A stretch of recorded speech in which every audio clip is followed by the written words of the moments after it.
โอเคก็สบายดีเนาะทุกคนเนาะก็คลิปนี้ก็สิมาแนะนำวิธีเปิดกล่องเอาสุดส่งเสือแล้วก็สกินปืนงามๆฟรีเนาะบ่ได้เสียเงินเนาะ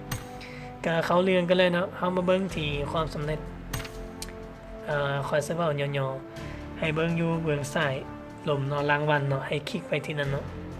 ก็คือรางวัลตัวนี้นี่มันจะมีคะแนนแล้วเฮาก็จะมีสิทธิ์ที่จะได้คูปองเนาะนี่ก็คือคูปองที่เฮาจะนำไป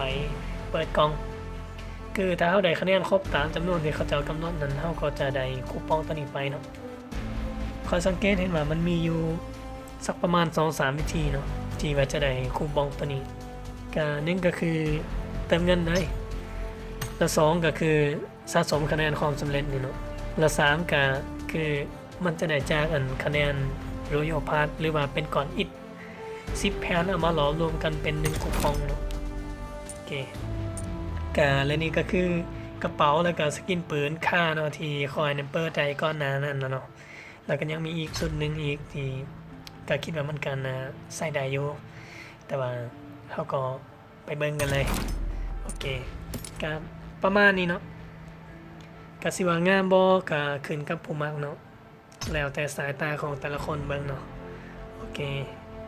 แต่ข่อยก็ได้มาเนาะเฮาสิไปเบิ่งว่ากล่องตัวใดเนาะที่เฮาสามารถเปิดได้ฟรีเนาะโดยใส่คูปองโอเคก็มันจะเป็นเฮาจะมาที่ซุ่มกล่องนี่เนาะจะเป็นกล่องพวกนี้เนาะก็กล่องสีดำกับกล่องสีเหลืองตัวนี้เนาะที่เฮาสามารถนำใส่คูปองเหมือนเปิดได้ฟรีเนาะปกตินี่เฮาก็จะต้องได้เติมเงินจึงเปิดได้โอเคแล้วเฮามาเบิ่งอิฐโรยพานี่ทุกคนก็น่าจะรู้แล้วเนาะนี่ก็คืออิฐเนาะ10แผ่นมาหลอมรวมเป็น1คูปองกันนะมันได้จากการสะสมคะแนน Royal Pass ตำแหน่งนะก็เอามาลุ้นนำกันค่อยสิเปิดมาลุ้นนำกันเบิ่งเด้อโอเค let's go ก็ได้ซื้อยืนเนาะก็บ่ต้องเสียใจมันก็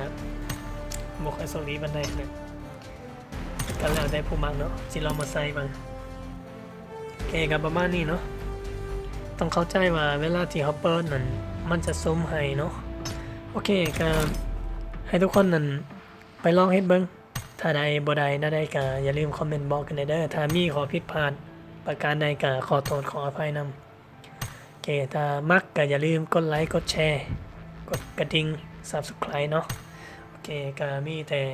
สำนี้แหละเนาะก็พบกันใหม่ในคลิปหน้าเนาะโอเคบ๊ายบาย